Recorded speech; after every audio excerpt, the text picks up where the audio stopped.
We are so glad that you joined us today for our webinar, Collaborating to Create a Path to Healing and Stability for Vermont Youth.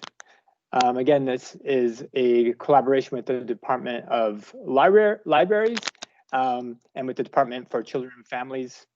And we are really excited to have Sharon O'Neill and Jaime Blouin with us today, and they will introduce themselves in just a minute. Again, if you're just joining us, if you can please mute your mics, that would be appreciated. Thank you. So we are really glad that you joined us today.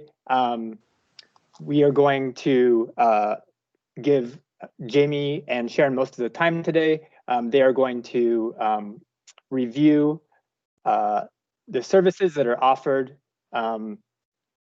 across the state by the Department for Families and Children Services, especially in regards to foster children and youth, and then also talk specifically about the collaborating with libraries. And then we will talk a little bit about some of the resources that the Department of Libraries has, that we currently have and have in the works. And then we will answer any questions that you have. And then we will share out resources at the end. The PowerPoint that Jaime and Sharon will share, we will share that out at the end, and any other resources that we have. So with that, I will turn it over to, I believe, Jaime, are you going first or Sharon? Sharon's going first. Oh, right. Thanks, Jonathan.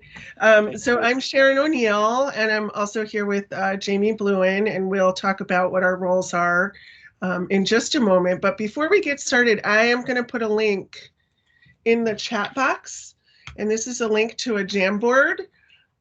And so if you could all just click on that and open it up, but then come back to the Teams screen, that's just so that everybody has that open up for when we need it.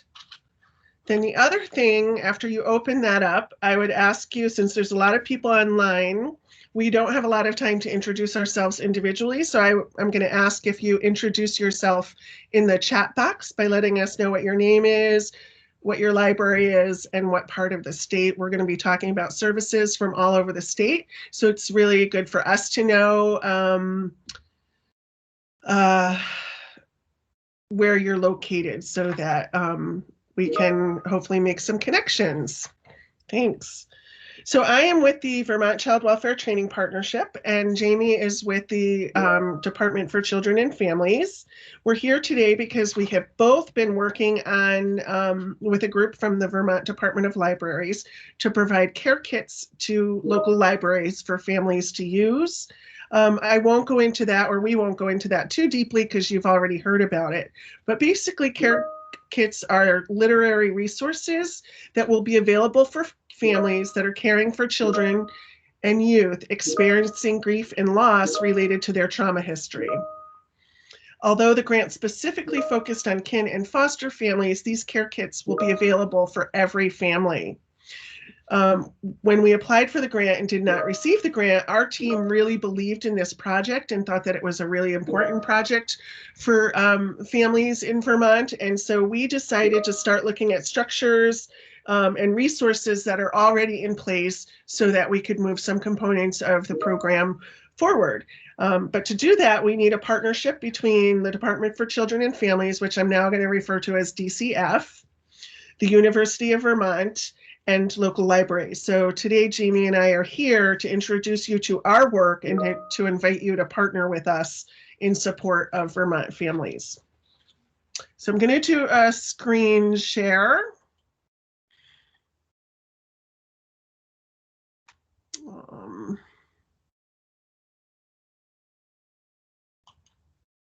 There we go. So I mentioned I am with the Vermont Child Welfare Training Partnership, and I am on the Kin, Foster, and Adoptive Family Training Team. I am a training and coaching specialist with that team. And so we provide the training, we provide DCF staff and licensed kin and foster parent training in the state of Vermont. I work on the caregiver team, so that's what I'm going to focus on today. Caregivers need training and support to understand for how to care for children and youth who have a trauma history. Young people with a trauma history often have difficulties with attachments or relationships. They often have developmental delays in either, social, emotional, or physical, and they have behavioral challenges. So training and support and resources are all tools for foster and kin caregivers to have so that they can take care of these children. When they have the resources that they need, it improves retention of caregivers and placement stability for kids. And that's important because every single time a young person moves from where they're living, from their home to another home, we participate in providing more trauma for the young person. And this will reflect in further delays in development attachment. And studies have shown that the more kids move from home to home, they have decreased school success. So now Jaime is going to talk about her role and what they do. Welcome. I just really want to thank all of you for coming today to continue this collaboration between our three departments, the Department for Children and Families, the Department for Libraries, and the Vermont Child Welfare Training Partnership. I think our libraries are such an underutilized resource for DCF, and so I'm really thrilled about participating in this today. My name is Jaime Blouin, and I'm one of two resource coordinators in the Barre District Office. I worked for the Department for Children and Families for a little over 5 years and have had the opportunity to work in two district offices. One is the Morrisville District Office up in Lamoille County, and in the other office is my current office, which is the Barre District, which covers Washington County.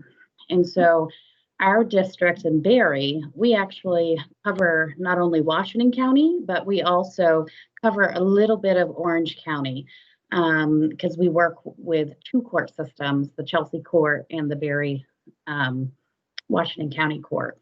My role within our office as a resource coordinator is to support our foster parents, and this can look, like a variety of things.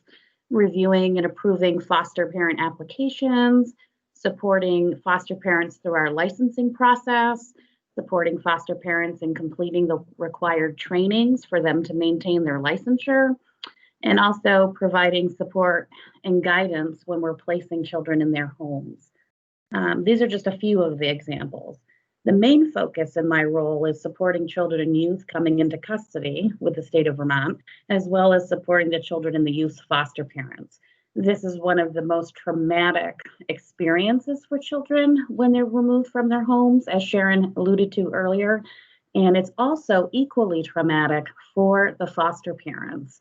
They are taking a child unknown to them often, and sometimes they are known to them, which I'll talk a little bit further about. And as you can imagine, that first night in care is very scary for the child, especially if they have siblings and maybe their siblings didn't come into care, or their siblings are placed in a different foster home, or whatever the case may be. It's just a really crucial time for them, as well as the foster parents. And some of our foster parents are kinship foster parents, meaning that they're a relative to the child or known to the child. They may be a fictive kinship foster parent, which they have a relationship, but they're not a relative. So it could be like a school person, someone in the community that they're connected to. And then we have what we call general care applicants, who are volunteers in the community who want to make a difference in children that come into care's lives.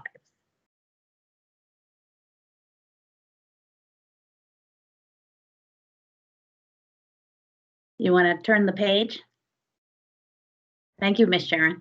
I was trying. Oh, it wasn't working. So the Family Services Division values, child protection and child safety is DCF's primary focus.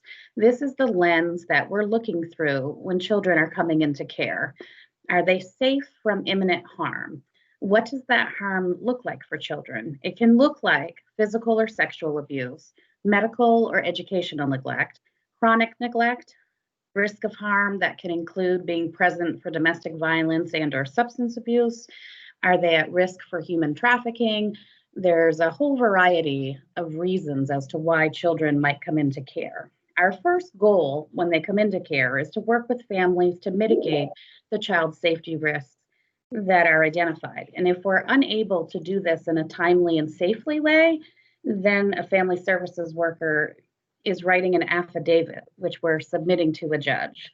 And so a judge actually determines, based on factual evidence presented, whether a child or children enter custody. When children are entering custody, we work very hard to find family members that we can pursue the licensing process with.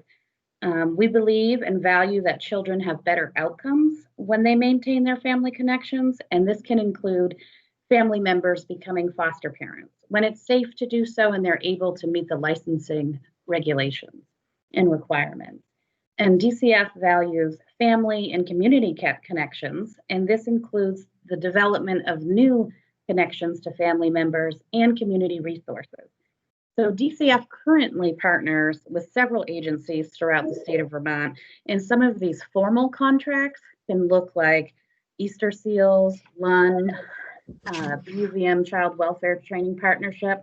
We also partner frequently with our local community partners.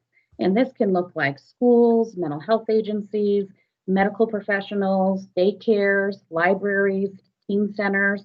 We believe that child protection is a shared responsibility and that all of us can help and support at-risk youth. It really takes a village to do the work of child protection. And we believe that when families are connected to or when children and youth who are in care, who are connected with their families and their communities and maintain those connections, they have better outcomes.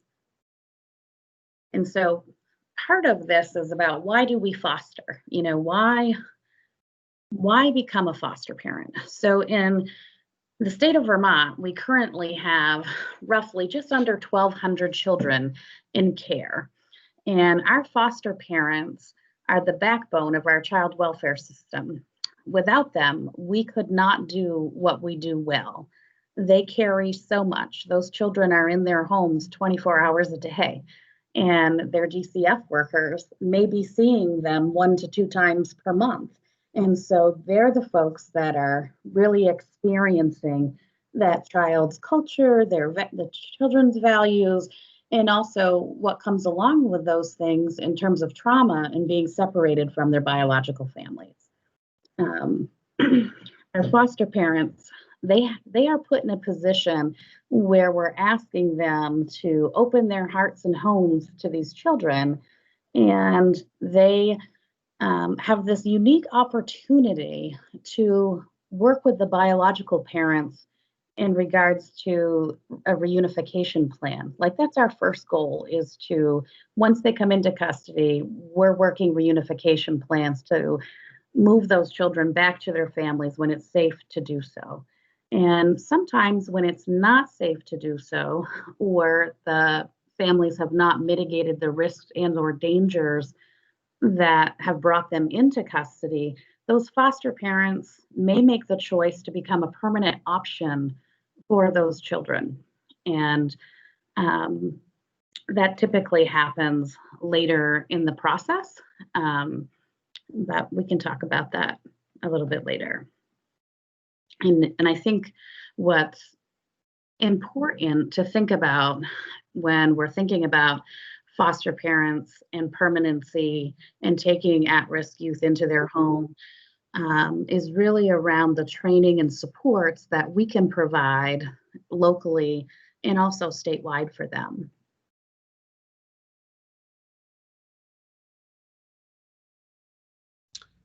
Okay, so there is a need for foster parents in the state of Vermont for children of all ages, experiences, including infants and toddlers, young children, preteens, teens, and young adults, children with complex medical or developmental needs, LGBTQ youth, sibling groups.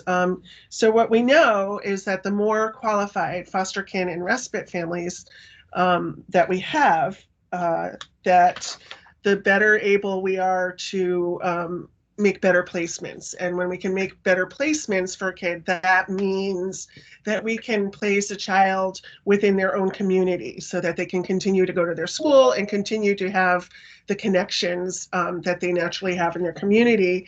Educational stability and educational placement stability is a value of Vermont Family Services. And so we always try to keep kids going to their regular school, because as I mentioned earlier, not only do kids have delays after they move from home to home, but young people lose up to 6 months of educational progress or success when they leave their school, on top of leaving the connections that they have made.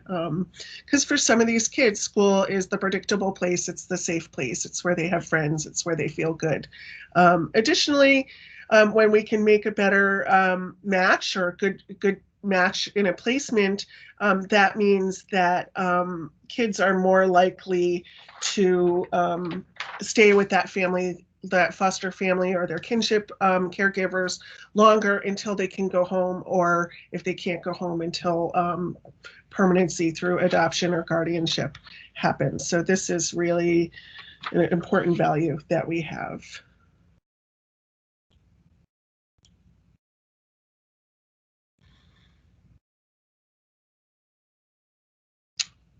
You're muted.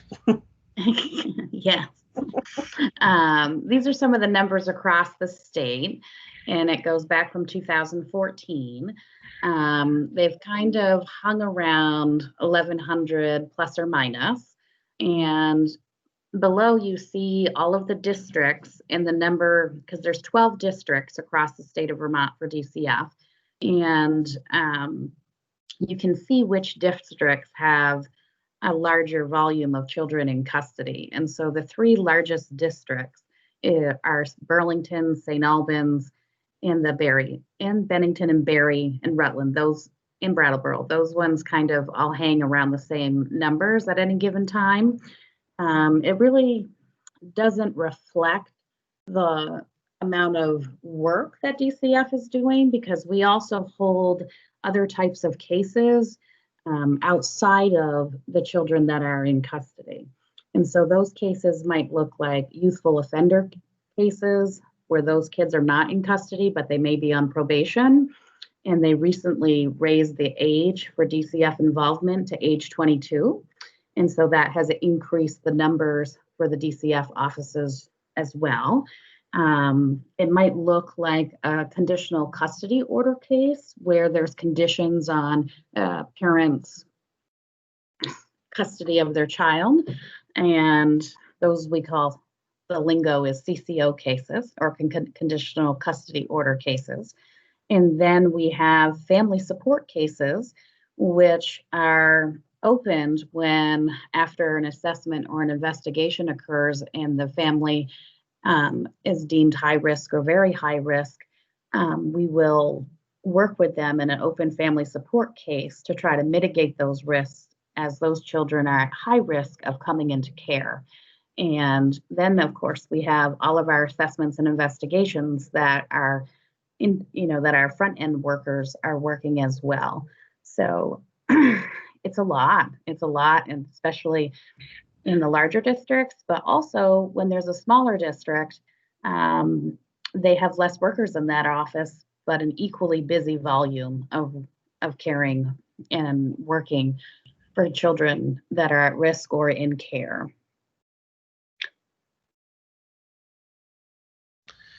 Okay, so this is the state of Vermont. obviously. And what I did was I put each of the 12 district offices that DCF Family Services has across the state.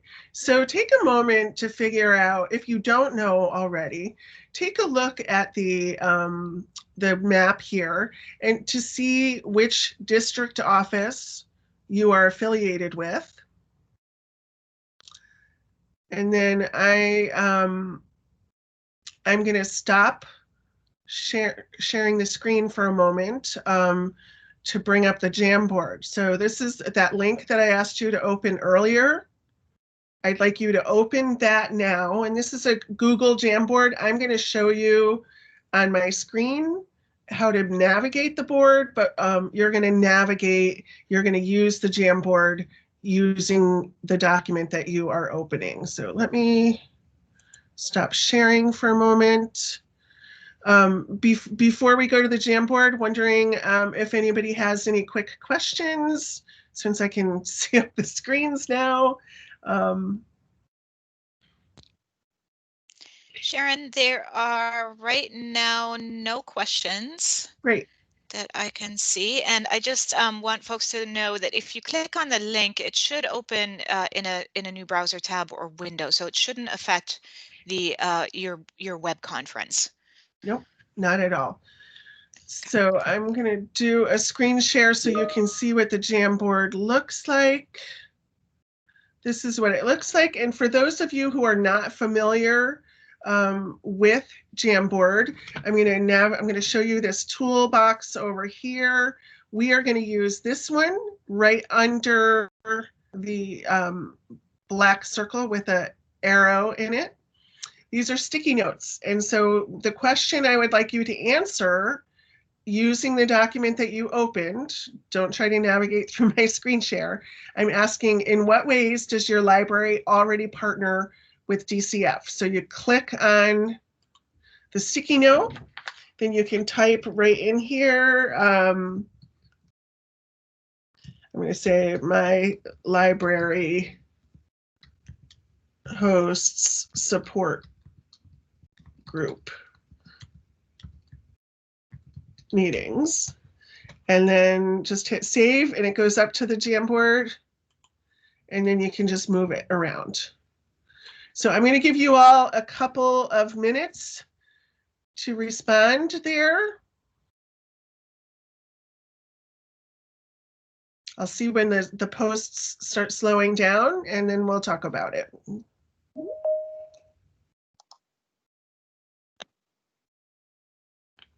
And if you have any other questions about it, if you're having difficulties with it, you can put it in the chat and we'll see if we can help you.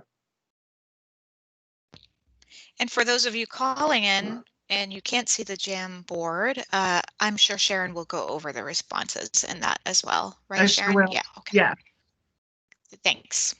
Thank you.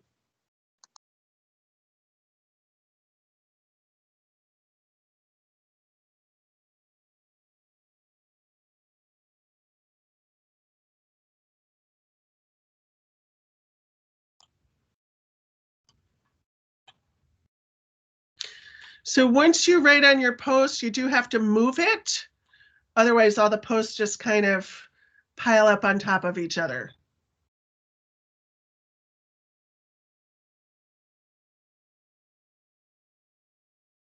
Great.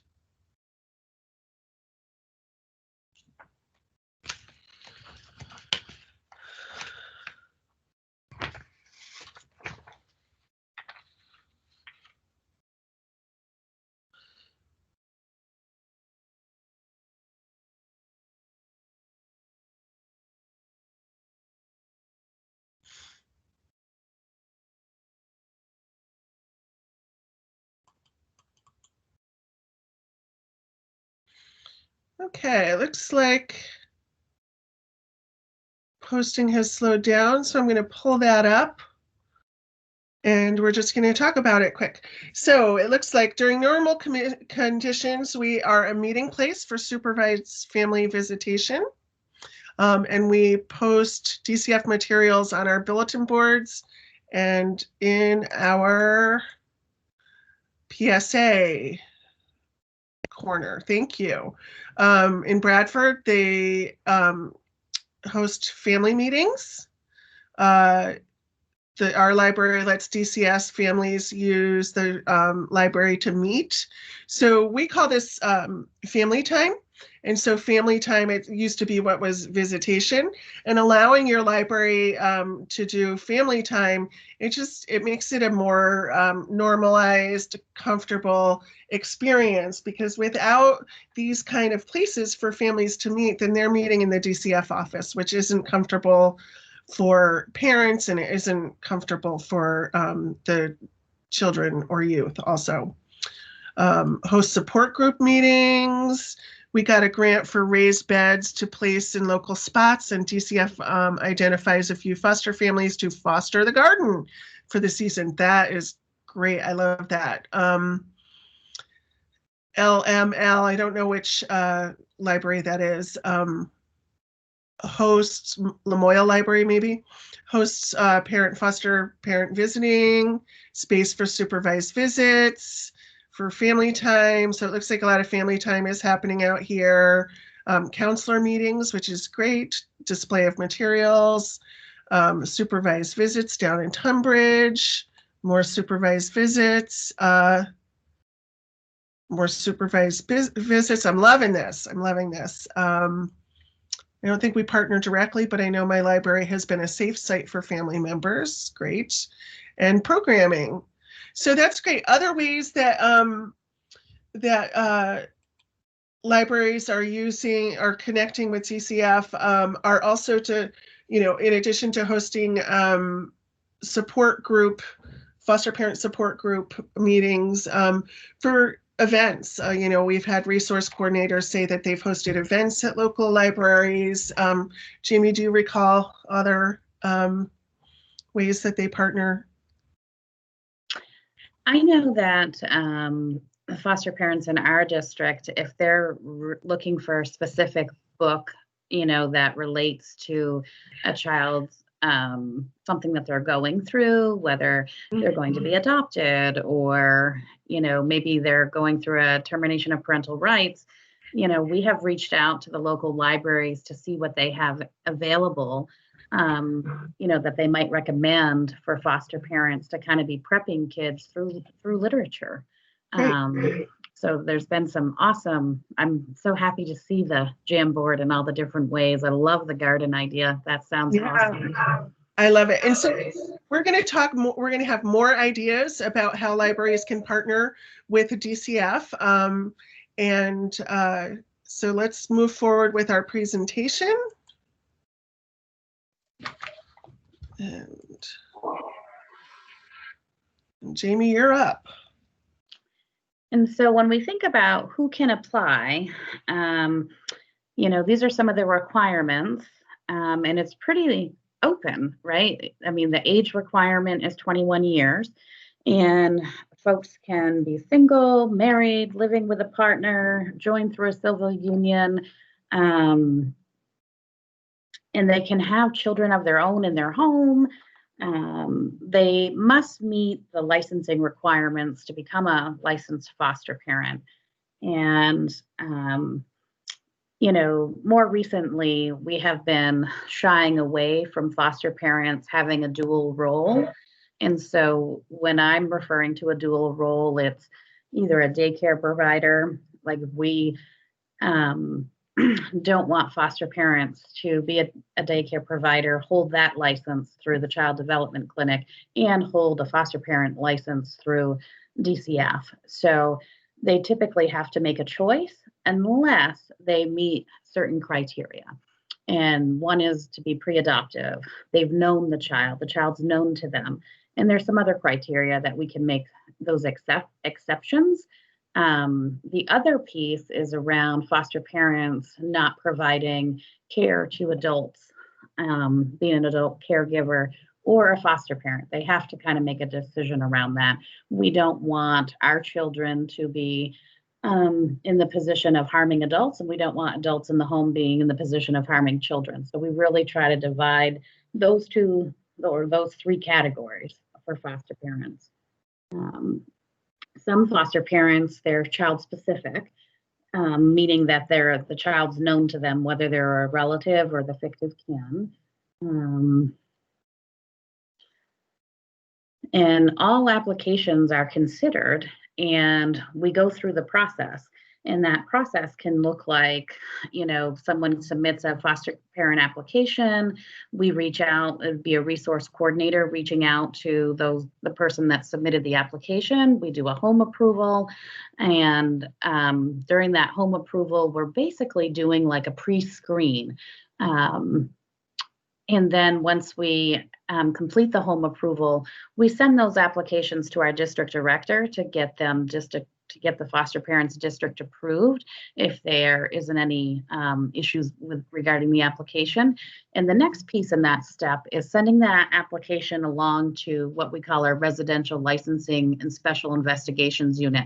That's the part of the agency that's actually issuing the foster parent licenses. And they follow up when they receive the application and do what we call a home study. So the application process from start to finish can take about 90 days. And also due to COVID, things are being done virtually right now. And lots of the fingerprint sites and places are closed or not doing in person in different counties. So it can take a little bit longer.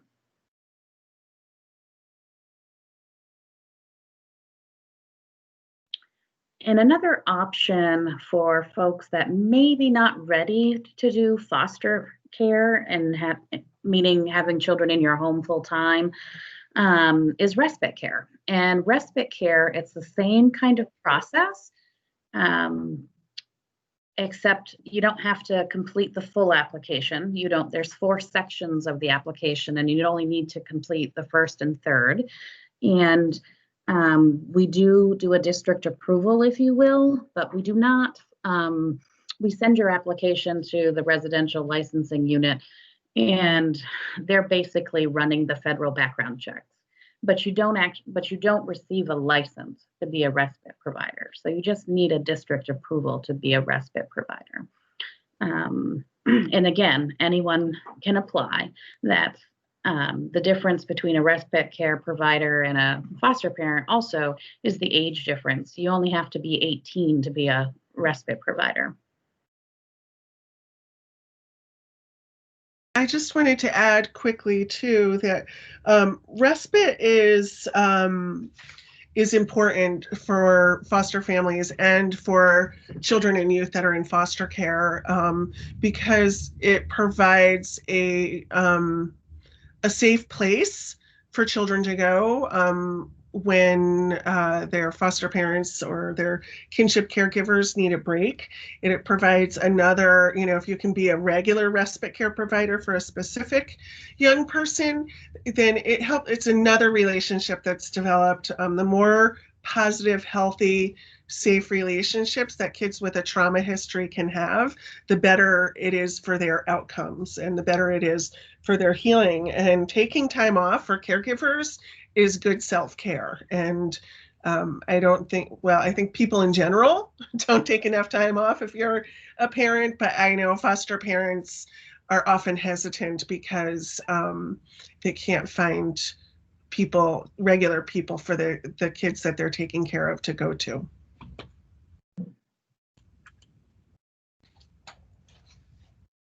And we also have, what we would call a need for foster parents, and it's specialized foster care. And this is, some of the children and youth that come into our care, they all vary with, what they bring with them. And some have, histories of substance abuse when they're teenagers. Some of them struggle behaviorally. Sometimes their trauma comes out externally and can be challenging to manage as a foster parent. And sometimes, when children come in and they may be receiving, IEP services through the school, or they may be receiving services through the local mental health agency. Sometimes when there's a developmental delay, for children, we may contract with our local designated agencies, our mental health agencies for developmental services, and we may be able to access what we call a developmental services home for that child, where those folks are skilled and trained for those kinds of needs. Our general care apps are our volunteers in the community, and we try to bolster their skill set, because oftentimes they're coming in with their own life experiences, but not specific skilled training for a specific kid that we may have in mind. And so we will offer training and support to fit and match the children that are coming into their home, if that makes sense.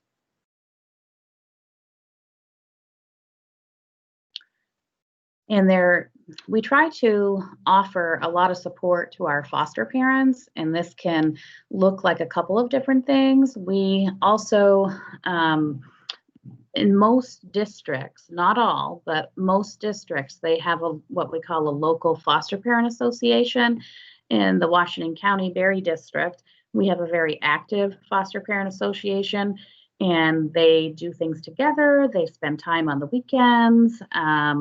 They have a private Facebook page where they try to support one another.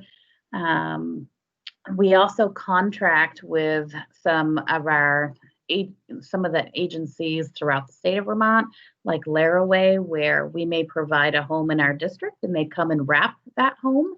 And that can look like additional case management services, psychiatry services for kids. It kind of depends on what the needs for the child are. And then one of the newer things that it's been around for a while, but it's kind of been a focus, is when we have new foster parents, whether they're kinship, fictive kin, or general care applicants, we're trying to connect them with other foster parents who are mentors and have taken training to be mentors for newer foster parents to help retain them and offer them that level of support. And then one of the largest pieces is, as a new foster parent, they often think, what am I going to do after 4:30? What am I going to do when the nights and weekends come? Who can I access? And that looks like our centralized intake and emergency services. And so most people associate centralized intake and emergency services with the hotline, which it is the hotline for child abuse neglect, making reports, but it's also the emergency services piece of that is our on-call family services workers that they're on call, but there's also family services workers who are manning those phones that can support our foster parents nights, weekends, holidays, should they have any questions. They also have access to our electronic file system to access notes if there's emergencies, or maybe something that they can help guide you with. So foster parents are never really by themselves between all the different avenues for support.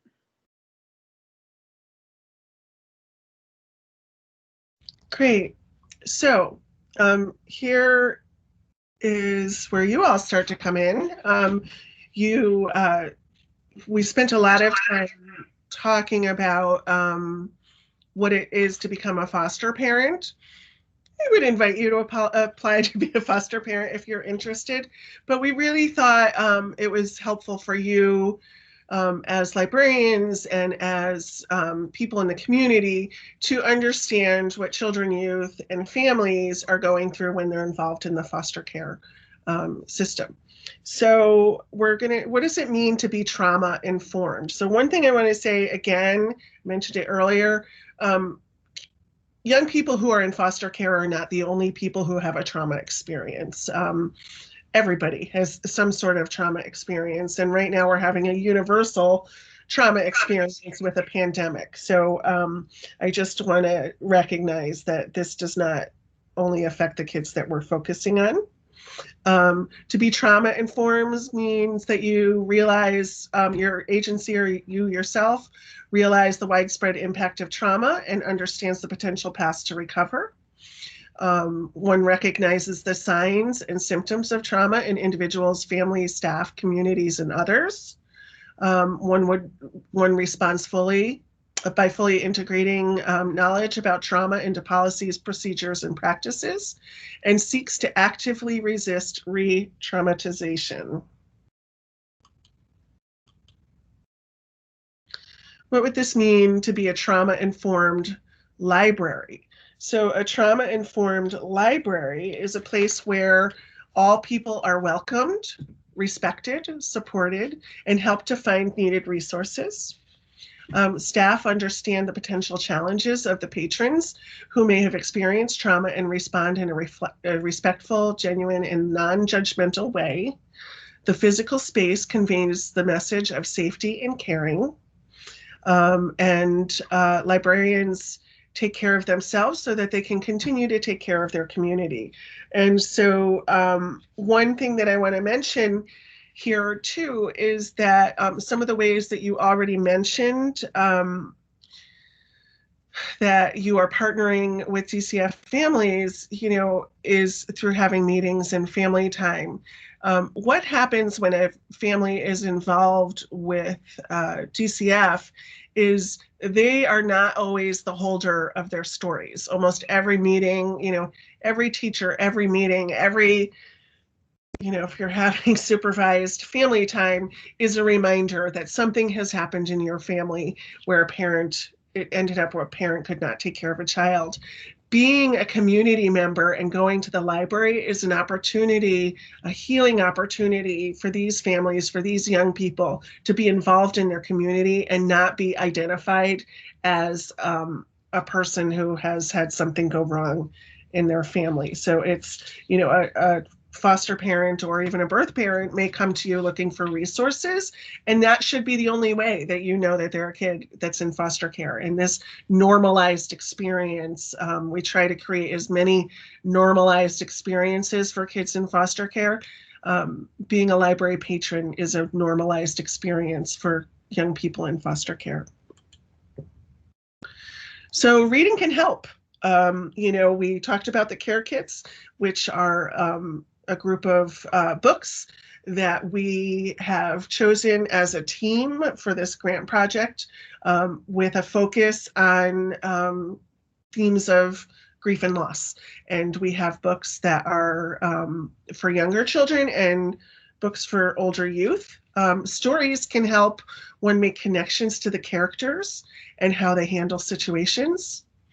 Reading with caregivers builds attachment and trust. These are the absolute foundational healing blocks for people with a trauma history. And we are going to build on this even more. The Vermont Child Welfare Training Partnership that I work for, we have an ongoing series called Home But Not Alone.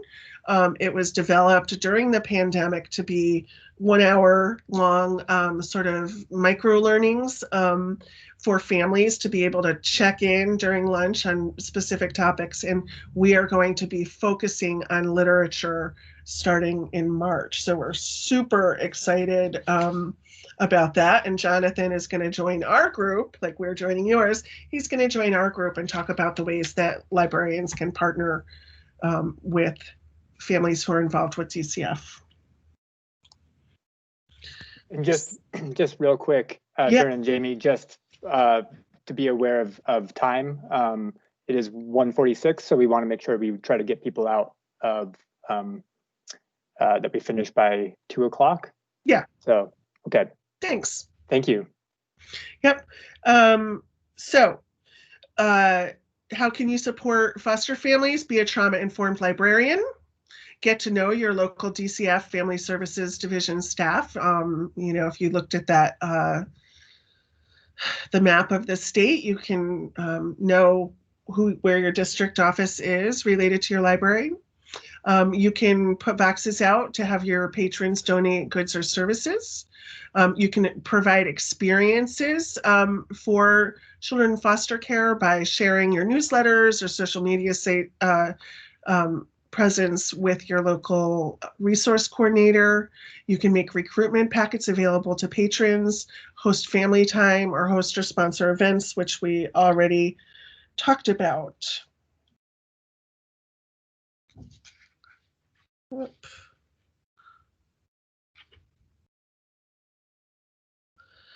Jonathan. Okay, so other ways that you and your patrons can help support foster families. So, besides direct partnership and a lot of the amazing things that you all shared that you're doing with foster families and with DCF, a lot of the things are things that you're already doing. The services that you offer, it's just sharing what you are doing out widely. So that those foster families are aware of what you are doing. So that of course is any programming that you're doing that's aimed at youth or families.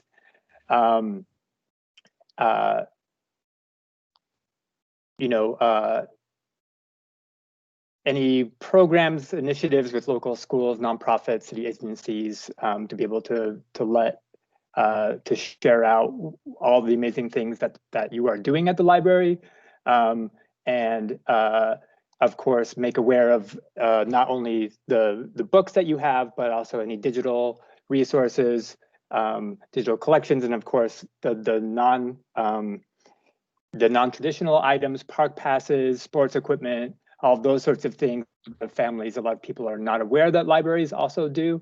To share that out widely. If you have newsletters, include those sort of things in there. And then when you share them out, think about how you might be able to share with the resource coordinators. When you look at that map, the resource coordinator for the DCF, to make sure that these families are aware of all the amazing things that you're already doing and the services that are provided. Great. Thanks, Jonathan. So now we're going to go back to the Jamboard.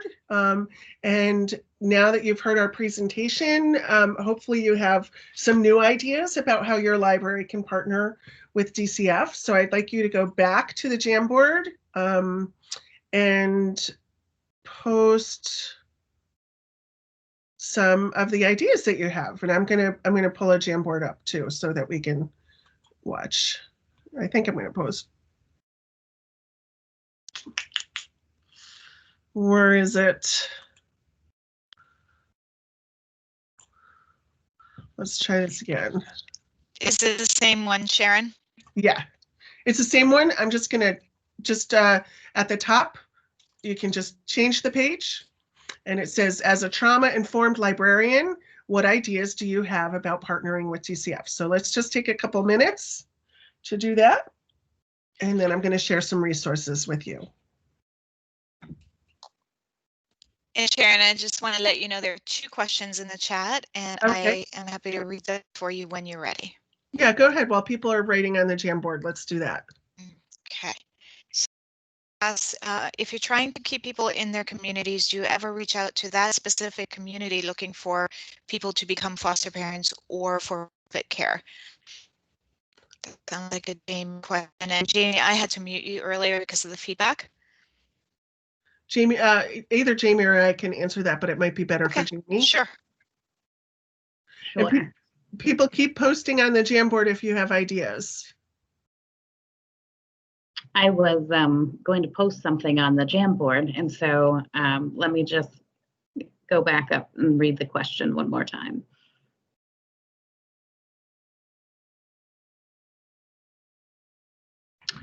And so typically we will hold recruitment events, and we have kind of done them between Barre, Montpelier, and not so much outside of the district. We have, most of the districts have what we call a recruitment and retention specialist, and they're part-time, and their main goal is recruitment of new foster parents. And so they do that through a variety of ways. I think that oftentimes what we have learned through our diligent recruitment practice is that word of mouth has been our word of mouth from foster parents. Our current foster parents is one of our biggest recruitment strategies. And so when we're working with families in a certain town or a certain district, the worker is going to reach out to those kids that are known to that child to see if there's interest. They're going to do family finds to see if there's relatives that are close or maybe they're not close. There's a lot of effort in the beginning of a case when it's an investigations and assessments to locate family and fictive kin for kids. But as far as targeting different towns, it's hard to do that because our kids are coming in from all over Washington County, not just a specific town, if that makes sense. Thanks, Jamie. There was another question, Jeanette? Yep. And I'll probably answer that one. Are there incentives for foster families or caregivers to participate in library programs for children? And I think it's fair to say we're working on that. And I don't know if Jonathan or Sharon want to respond to that, talking about the programming that we have planned for trainings and all of that. So the incentive, there's a couple different incentives. One is that we have amazing foster parents in the state of Vermont, people who step up to take care of kids in care, and they are always wanting more information to support the kids that they're taking care of. And, you know, they are also looking specifically for hands-on stuff that they could do today and utilize today. And certainly books, reading, program at the library, using some of the other stuff that you guys lent out are resources that families would love to put in their toolbox, so to say. The other incentive is that there's training that's required to become a foster parent. And then there's training, that additional training hours that is required to maintain your license. And so any sort of book, training, workshop, things like that, you get a foster parent will get credit, so to say, for taking additional professional development, and that goes towards what they need for their license. And yeah, and Marita just has a shout out. I want to give a shout out to all DCF FST services about DP's Imagination Library for free books for enrolled children ages birth to 5 in some in Vermont. Books are sent monthly by mail. Oh, yay. I didn't know about that. Thank you.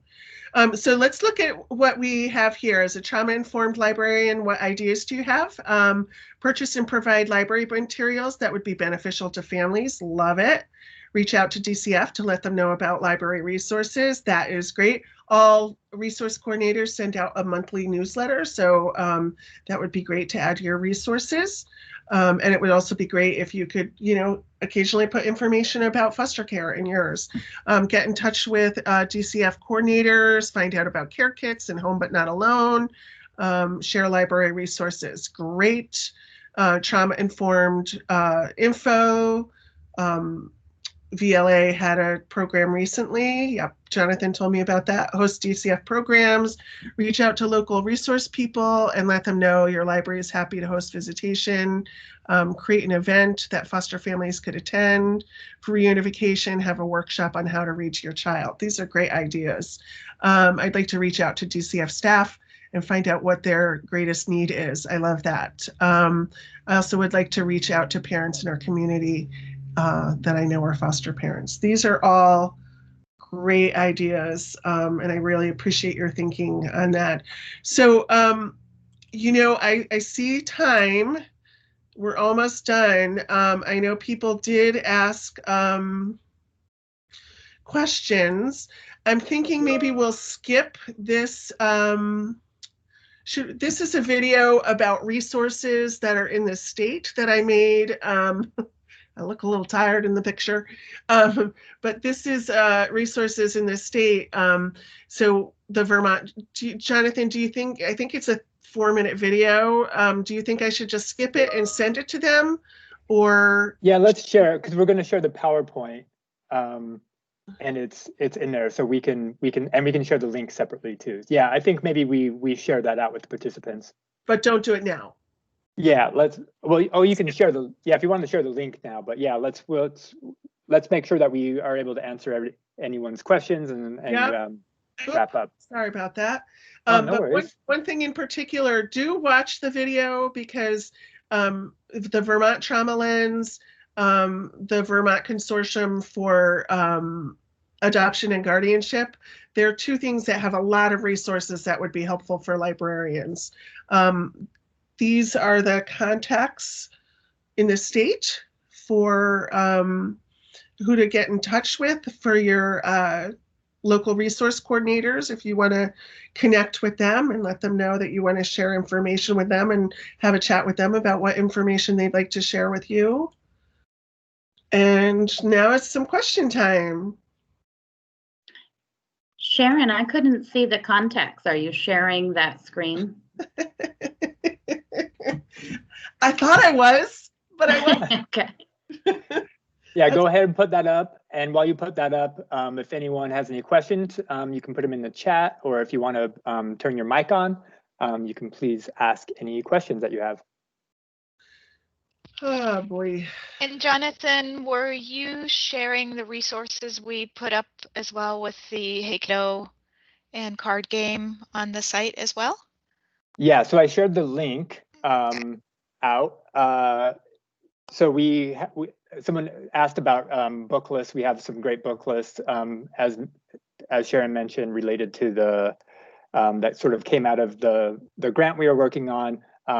And there are lots of great materials on our website. And then we are working on, we are ordering some sets of those books that will have at the Department of Libraries, some discussion sets from that book list that we will have to loan out.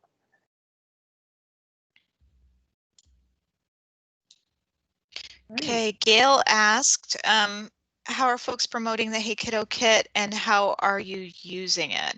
Yeah, that would be really interesting for us to know as well. Yeah. Is if you've used it and how you are. And I'm going to post the link to the list again. Oh, yes, thank you.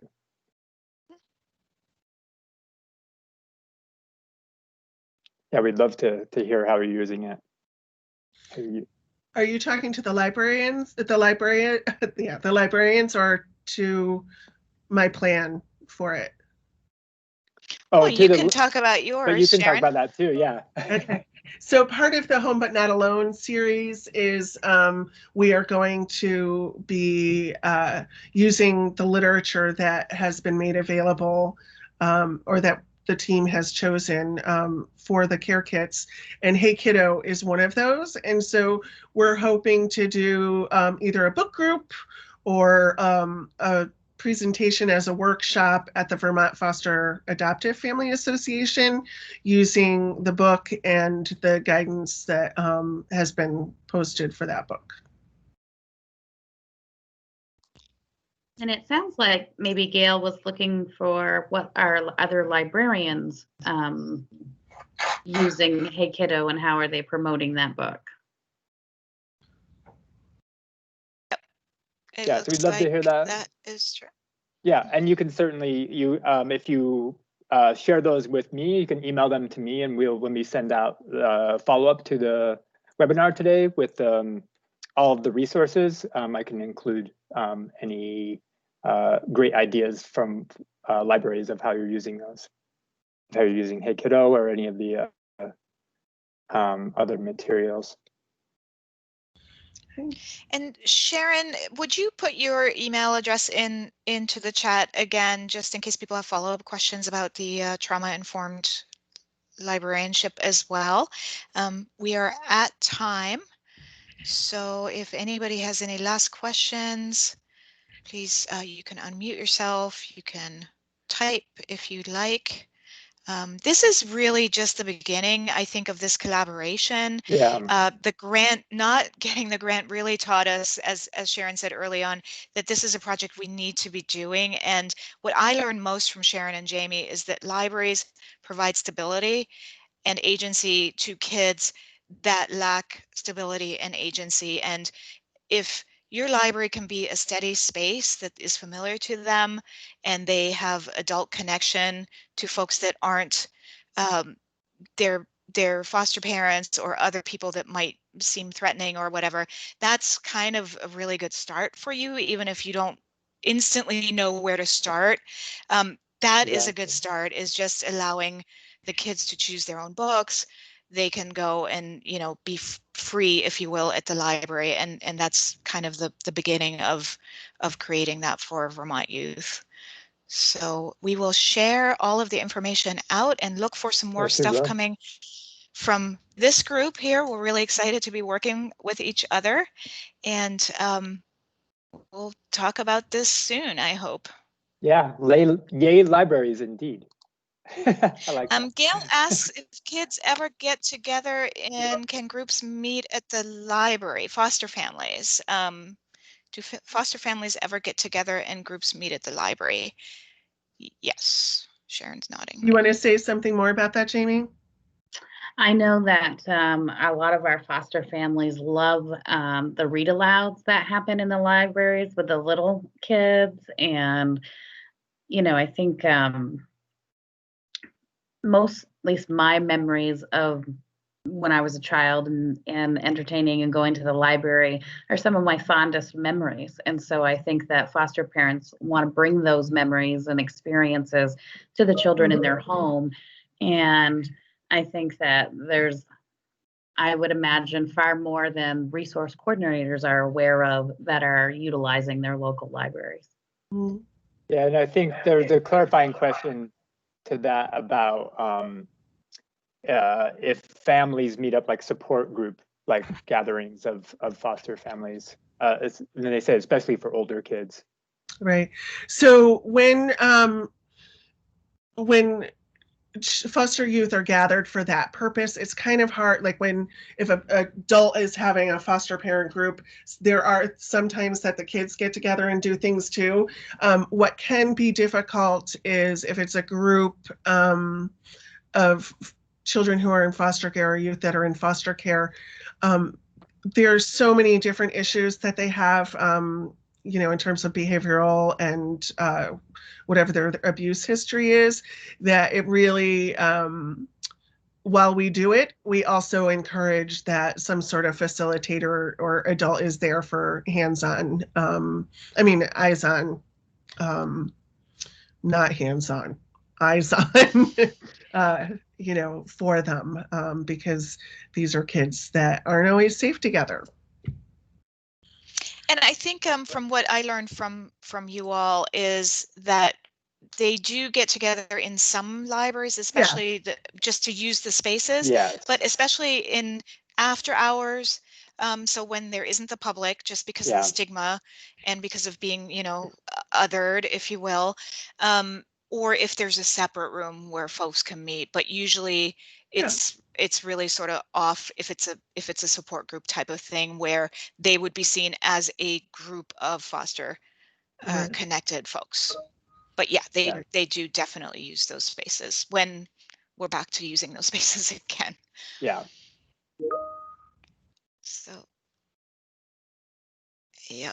And Marita says, it is so hard to present that doors of most libraries are closed for now. Yes, being able to check out material kits will be helpful. And we will have kits, as Jonathan said, in our collection that can circulate. And they won't be kits so much as individual titles by age group, just because we wanted to give flexibility, because not everybody has every age group in their family. So it's more by age group. Yeah. Also, do check out the consortium lending library. It's a good way for you to, as librarians, to be able to check out books and see if it's a book that you want to use in your library before purchasing it. So when you get that link, do check it out. Yeah. Thank you so much. And as Jeanette said, this is just the beginning where there's going to be a lot more work in this area, information coming your way. So thank you all for all your hard work and for joining us today. And thanks again to Sharon and Jamie, especially for presenting. Thank you so much. Thanks for having us. Yeah, thank you so much for inviting us.